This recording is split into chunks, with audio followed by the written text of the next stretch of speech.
ಎಲ್ಲರಿಗೂ ನಮಸ್ತೆ. ಸಂಸ್ಕಾರ ಸುರಭಿ ಚಾನೆಲ್ನಲ್ಲಿ ನಾವು ಬೇರೆ ಬೇರೆ ರೀತಿಯಂತಹ ಮಾಹಿತಿಗಳನ್ನು ನಿಮ್ಮ ಮುಂದೆ ಇಡ್ತಾ ಬಂದಿದ್ದೇವೆ. ಇವತ್ತು ನಾವು ಈ SLCಯ ಎಕ್ಸಾಮ್ನ ಸಂದರ್ಭದಲ್ಲಿ ಯಾವ ರೀತಿಯಾಗಿ ನಮ್ಮ ಮನಸ್ಥಿತಿಯನ್ನು ಕಾಯ್ದುಕೊಳ್ಬೇಕು, ಸಿದ್ಧತೆಗಳು ಈ ಎಕ್ಸಾಮ್ನ ಕೊನೆಯ ಕ್ಷಣಗಳಲ್ಲಿ ಯಾವ ರೀತಿಯಾಗಿರಬಹುದು ಅಂತ ಹೇಳಿ ತಿಳ್ಕೊಳ್ತಾ ಬರೋಣ. ಮೊದಲನೇದಾಗಿ ನೋಡ್ತಾ ಹೋಗುವುದಾದ್ರೆ ನಾವು ಇಷ್ಟರವರೆಗೆ 3 ರೀತಿಯಾದಂತಹ ಎಕ್ಸಾಮ್ ಅನ್ನು ಫೇಸ್ ಮಾಡಿಕೊಂಡು ಬಂದಿದ್ದೇವೆ. ಡಿಸ್ಟ್ರಿಕ್ಟ್ ಆಗಿರ್ಬೋದು, ಸ್ಟೇಟ್ ಆಗಿರ್ಬೋದು, ಅಥವಾ ನಾವು ತಾಲೂಕು ಮಟ್ಟದಲ್ಲಿ ಎಕ್ಸಾಮ್ಗಳನ್ನು ಫೇಸ್ ಮಾಡ್ತಾ ಬಂದಿದ್ದೇವೆ. ಇದೆಲ್ಲದಕ್ಕಿಂತಲೂ ಕೂಡ ನಮಗೆ ಬರುವಂತಹ ಬೋರ್ಡ್ ಎಕ್ಸಾಮ್ ತುಂಬಾ ಸರಳವಾಗಿರ್ತದೆ, ಗೊಂದಲಮಯವಾಗಿ ಇರುವುದಿಲ್ಲ. ಹಾಗಿದ್ದಾಗ ನಾವು ಅತ್ಯಂತ ಖುಷಿಯಿಂದ ಈ ಎಕ್ಸಾಮ್ ಅನ್ನು ಫೇಸ್ ಮಾಡುವಂತಹವರಾಗಬೇಕು. ಇದು ಮೊದಲನೇದಾಗಿ ನಾವು ವಿದ್ಯಾರ್ಥಿಗಳಾಗಿ ಕಾಯ್ದುಕೊಳ್ಬೇಕಾದಂತಹ ಅಂಶ. ಯಾವ ರೀತಿಯಾಗಿರಬೇಕು ಅಂತ ಹೇಳಿದ್ರೆ, ಎಕ್ಸಾಮ್ನ ಸಂದರ್ಭದಲ್ಲಿ ಹೆಚ್ಚಿನ ಒತ್ತಡವನ್ನು ತೆಗೆದುಕೊಳ್ಬಾರ್ದು. ಬೋರ್ಡ್ ಎಕ್ಸಾಮ್ ಹೇಗಿರ್ತದೋ ಏನೋ ಎನ್ನುವಂತಹ ಗೊಂದಲಗಳಿಗೆ ಒಳಗಾಗದೆ ಅತ್ಯಂತ ಸರಳವಾಗಿ ಖುಷಿಯಿಂದ ಎಕ್ಸಾಮ್ ಅನ್ನು ನಾವು ಎದುರಿಸಬೇಕು. ಮೊದಲನೇದಾಗಿ ಆರೋಗ್ಯವನ್ನು ಕಾಪಾಡಿಕೊಳ್ಳುವಂಥದ್ದು ಅತ್ಯಂತ ಪ್ರಮುಖವಾದಂತಹ ಅಂಶ. ಈ ನಿಟ್ಟಿನಲ್ಲಿ ಪೋಷಕರು ಕೂಡ ಪ್ರಮುಖ ಪಾತ್ರವನ್ನು ವಹಿಸಬೇಕು, ಹಾಗೆಯೇ ವಿದ್ಯಾರ್ಥಿಗಳು ಕೂಡ ಪ್ರಮುಖ ಪಾತ್ರವನ್ನು ವಹಿಸಬೇಕು. ಯಾವ ರೀತಿಯಾಗಿ, ಈಗ ಜಂಕ್ ಫುಡ್ ಅನ್ನು ತಿನ್ನುವಂಥದ್ದಾಗಿರ್ಬೋದು, ಅಥವಾ ಬೇಡದಂತಹ ಈ ಆಯಿಲಿ ಐಟಮ್ ಅನ್ನು ತಿನ್ನುವಂಥದ್ದಾಗಿರ್ಬೋದು, ಇದರಿಂದಾಗಿ ನಮ್ಮ ಹೊಟ್ಟೆ ಹಾಳಾಗ್ತಾ ಬರ್ತದೆ. ಅದಕ್ಕೋಸ್ಕರ ಹೊಟ್ಟೆ ಹಾಳಾದ್ರೆ ನಮಗೆ ಏಕಾಗ್ರತೆಯ ಕೊರತೆ ಬರ್ತದೆ. ಹಾಗೆಯೇ ಜ್ವರ ಅಂತಹ ಈ ಸಂದರ್ಭದಲ್ಲಿ ವೈರಲ್ ಫೀವರ್ ಜಾಸ್ತಿ ಇರುವಂತಹ ಕಾರಣ ಮಕ್ಕಳು ಹೊರಗಡೆ ಹೆಚ್ಚಿನ ಫಂಕ್ಷನ್ಗೆ ಹೋಗದೆ ಮನೆಯಲ್ಲೇ ಇದ್ದು ನಮಗೆ ಬೇಕಂತಹ ಸಿದ್ಧತೆಯನ್ನು ಮಾಡಿಕೊಳ್ಬೇಕು.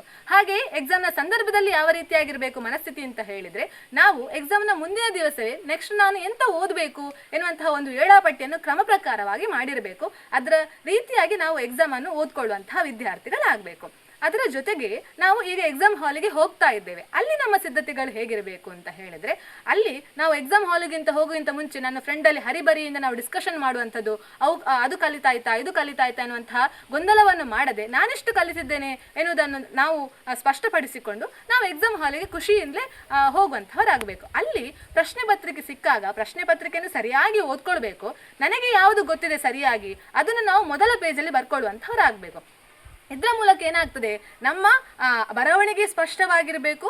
ಗೊತ್ತಿರುವಂತಹ ಪ್ರಶ್ನೆಗಳಿಗೆ ಸರಿಯಾದಂತಹ ಉತ್ತರವನ್ನು ಮೊದಲ 5 ಪೇಜ್ಗಳಲ್ಲಿ ನಾವು ತುಂಬಿಸ್ಕೊಳ್ತಾ ಹೋಗಬೇಕು. ಇದರಿಂದ ನಮ್ಮ ಇನ್ವಿಜಿಲೇಟರ್ ಯಾರು ಹೊರಗಿನವರು ಬಂದು ಅದನ್ನು ಕರೆಕ್ಷನ್ ಮಾಡ್ತಾರೆ ಅವರಿಗೆ ಅತ್ಯಂತ ಖುಷಿ ಆಗ್ತದೆ. ಮಕ್ಕಳು ಒಳ್ಳೆ ರೀತಿಯಾಗಿ ಕಲಿತಿದ್ದಾರೆ ಅಂತ ಹೇಳಿ ಉತ್ತಮವಾದಂತಹ ಅಂಕವನ್ನು ಕೊಡ್ತಾ ಹೋಗ್ತಾರೆ. ಅದಕ್ಕೋಸ್ಕರ ಗೊತ್ತಿರುವಂತಹ ಪ್ರಶ್ನೆಗಳಿಗೆ ಮೊದಲನೇದಾಗಿ ಉತ್ತರ ಕೊಡುವಂತಹ ವಿದ್ಯಾರ್ಥಿಗಳಾಗಬೇಕು.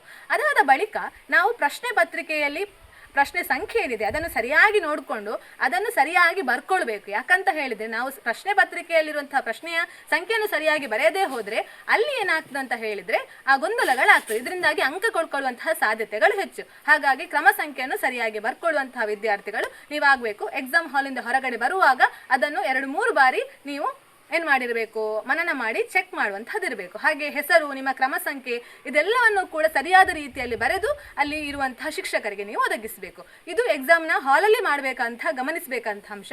ಎಕ್ಸಾಮ್ನಿಂದ ಹೊರ ಬಂದ ಮೇಲೆ ನಿಮ್ಮ ಸಿದ್ಧತೆಗಳು ಏನಿರಬೇಕು ಅಂತ ಹೇಳಿದ್ರೆ, ಅಲ್ಲಿ ವಾಪಸ್ ನಾವು ವಿದ್ಯಾರ್ಥಿಗಳ ಫ್ರೆಂಡ್ಸ್ನ ಜೊತೆ ಡಿಸ್ಕಷನ್ ಮಾಡೋ ಬದಲು ನಾವು ನೆಕ್ಸ್ಟ್ನ ಎಕ್ಸಾಮಿಗೆ ಸರಿಯಾದಂತಹ ಪ್ರಿಪರೇಷನ್ ಅನ್ನು ಮಾಡಿಕೊಳ್ಬೇಕು. ಇದೇ ಎಕ್ಸಾಮಲ್ಲಿ ಹಾಗಾಯಿತು ಹೀಗಾಯ್ತು ಅಂತ ಹೇಳಿ ಟೆನ್ಷನ್ ಮಾಡದೆ ಬರುವಂತಹ ಎಕ್ಸಾಮಿಗೆ ಸರಿಯಾಗಿ ಗಮನವನ್ನು ಕೊಟ್ಟು ಕಲಿಯುವಂತಹ ವಿದ್ಯಾರ್ಥಿಗಳಾಗಬೇಕು. ಹೀಗೆ ಎಕ್ಸಾಮ್ ಅನ್ನು ನೀವು ಅತ್ಯಂತ ಸುಲಭವಾಗಿ ಖುಷಿಯಿಂದ ಮುಗಿಸಿ ಆರೋಗ್ಯವನ್ನು ಕಾಪಾಡಿರುವಂತಹ ಸಲಹೆ ಈ ಮೂಲಕ ಕೊಡಲಿಕ್ಕೆ ಎಲ್ಲ SLC ವಿದ್ಯಾರ್ಥಿಗಳಿಗೆ ಇಷ್ಟಪಡ್ತೇನೆ. ಅದಾದ ಮೇಲೆ ನೀವು ನಿಮ್ಮ ಒಂದು ಭವಿಷ್ಯವನ್ನು ಕಟ್ಕೊಳ್ಳುವಂತಹ ಪ್ರಮುಖ ಹಾದಿಯಲ್ಲಿ ಇರ್ತೀರಿ. ಹಾಗಿದ್ದಾಗ ನಿಮಗೆ SLC ನಂತರ ಯಾವ ರೀತಿ ಅವಕಾಶಗಳಿದೆ ಎನ್ನುವಂತಹ ಮಾಹಿತಿಯನ್ನು ನಾವು ಇನ್ನೊಂದು ವಿಡಿಯೋದಲ್ಲಿ ಕೊಡ್ತೇವೆ. ಆದರೆ SLC ಬಳಿಕ ಎಷ್ಟು ನಮಗೆ ಎಂತ ಹೇಳಿದ್ರೆ ಸ್ಕಾಲರ್ಶಿಪ್ಗಳಿದೆ, ಅವಕಾಶಗಳಿದೆ, ನನಗೆ ಯಾವ ರೀತಿಯಂತಹ ಅವಕಾಶಗಳು ಸಿಕ್ಕಿತ್ತು ಅನ್ನುವಂಥ ವಿಚಾರ ನಿಮ್ಮ ಮುಂದೆ ಇಡ್ತೇನೆ. ಒಂದನೇದಾಗಿ ನಾವು ಒಂದು 625ರಲ್ಲಿ 600ಕ್ಕಿಂತ ಹೆಚ್ಚಿನ ಅಂಕಗಳನ್ನು ತೆಗೆದುಕೊಂಡದ್ದೇ ಆದಲ್ಲಿ ನಮಗೆ ಪ್ರಮುಖವಾಗಿ ಏನು ಸಿಗ್ತದೆ ಅಂತ ಹೇಳಿದ್ರೆ, ಒಂದು ಡಿಸ್ಟ್ರಿಕ್ಟ್ ಲೆವೆಲಲ್ಲಿ ಟಾಪ್ ಬರುವಂತಹ ವಿದ್ಯಾರ್ಥಿಗಳಿಗೆ 50,000ದ ಸ್ಕಾಲರ್ಶಿಪ್, ಇಲ್ಲವಾದಲ್ಲಿ ಡಿಸ್ಟ್ರಿಕ್ಟ್ ಲೆವೆಲಲ್ಲಿ ಟಾಪ್ ಬಂದ ವಿದ್ಯಾರ್ಥಿಗಳಿಗೆ ಲ್ಯಾಪ್ಟಾಪ್ ಕೊಡುವಂತಹ ಒಂದು ವ್ಯವಸ್ಥೆ ಸರ್ಕಾರದಲ್ಲಿದೆ. ಹಾಗೆಯೇ ಕನ್ನಡದಲ್ಲಿ 125ಕ್ಕೆ 125 ಅಂಕಗಳನ್ನು ಯಾರು ಗಳಿಸ್ತಾರೋ ಅವರಿಗೆ ಡಿಸ್ಟ್ರಿಕ್ಟ್ನ 3 ಟಾಪರ್ಸ್ಗೆ ಲ್ಯಾಪ್ಟಾಪ್ ಅನ್ನು ಸರ್ಕಾರ ಫ್ರೀ ಆಗಿ ಕೊಡ್ತದೆ ಎನ್ನುವಂತಹ ಮಾಹಿತಿಯೂ ಇದೆ. ಆ ಲ್ಯಾಪ್ಟಾಪ್ ಅನ್ನು ಪಡೆದುಕೊಂಡಂತಹ ವಿದ್ಯಾರ್ಥಿಯಲ್ಲಿ ನಾನು ಒಬ್ಬಳು ಎನ್ನುವಂತಹ ಖುಷಿಯೂ ಇದೆ. ಹಾಗೆಯೇ ಹುಡುಗಿಯರಿಗೆ ಹೇಳುವುದಾದ್ರೆ, ಎಬೋ 96% ಯಾರು ಗಳಿಸ್ತಾರೋ ಅವರಿಗೆ ರಾಜ್ಯ ಸರ್ಕಾರದಿಂದ ಒಂದು ಕ್ಯಾಂಪ್ ಅನ್ನು ಅರೇಂಜ್ ಮಾಡ್ತಾರೆ. ಅಲ್ಲಿ ಇಂಡಸ್ಟ್ರಿ ವಿಸಿಟ್, ಬೇಕಾದಂತಹ ಹೊಸ ಹೊಸ ಅನುಭವಗಳು, ಹೊಸ ಹೊಸ ಮಾಹಿತಿಗಳು, ಕ್ರಾಫ್ಟ್ಗಳು, ಸಂಖ್ಯೆಗಳು ಇದೆಲ್ಲವನ್ನು ಕೂಡ ಕಲಿಸುವಂತಹ ಅವಕಾಶವನ್ನು ರಾಜ್ಯ ಸರ್ಕಾರ ಮಾಡಿರ್ತದೆ. ಹಾಗಾಗಿ ವಿದ್ಯಾರ್ಥಿಗಳು ಕೇವಲ ನನಗೆ ಅಂಕ ಗಳಿಸಬೇಕು, ಶಿಕ್ಷಕರು ಹೇಳಿದ್ದಾರೆ, ಪೋಷಕರು ಹೇಳಿದ್ದಾರೆ ಎನ್ನುವಂತಹ ಉದ್ದೇಶಗಳಿಗೆ ಕಲಿಯದೆ ಇಂತಹ ಅವಕಾಶಗಳಿದೆ, ಆ ಅವಕಾಶಗಳನ್ನು ಬಳಸಿಕೊಳ್ಳುವಂತಹ ನಿಟ್ಟಿನಲ್ಲೂ ಕೂಡ ನೀವು ಶ್ರಮ ವಹಿಸಬೇಕು.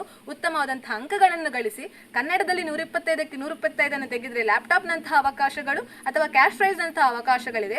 ಹಾಗೆ ಸಬ್ಜೆಕ್ಟ್ ವೈಸ್ ನೀವು ಔಟ್ ಆಫ್ ಮಾರ್ಕ್ಸ್ ಅನ್ನು ತೆಗೆದ್ರೆ ಅಲ್ಲೂ ಕೂಡ ಆ ಸಬ್ಜೆಕ್ಟ್ ನಿಂದ ನಿಮಗೆ ಸ್ಕಾಲರ್ಶಿಪ್ಗಳು ಸಿಗ್ತದೆ. ಹಾಗೆ ಸ್ಥಳೀಯವಾಗಿ ಹಲವಾರು ಸಂಸ್ಥೆಗಳು ನಿಮ್ಮನ್ನು ಗುರುತಿಸಿ ಸ್ಕಾಲರ್ಶಿಪ್ ಅನ್ನು ಕೊಡ್ತಾರೆ. ಇದರಿಂದಾಗಿ ಆ ಹಣದಿಂದ ನೀವು ನಿಮ್ಮ ಭವಿಷ್ಯವನ್ನು ರೂಪಿಸಿಕೊಳ್ಬಹುದು. ಹಾಗಾಗಿ ಮಕ್ಕಳೇ ಸರಿಯಾಗಿ ಚೆನ್ನಾಗಿ ಓದಿ ಈ ನಮ್ಮ ಪರೀಕ್ಷೆಯಲ್ಲಿ ಉತ್ತಮವಾದಂತಹ ಅಂಕವನ್ನು ಗಳಿಸಿ ಒಂದೊಳ್ಳೆ ಭವಿಷ್ಯವನ್ನು ರೂಪಿಸಿಕೊಳ್ಳಿ ಅಂತ ಹೇಳ್ತಾ ನಿಮ್ಮೆಲ್ಲರಿಗೂ ಕೂಡ ಶುಭಾಶಯಗಳನ್ನು ತಿಳಿಸ್ತಾ ಧನ್ಯವಾದಗಳು.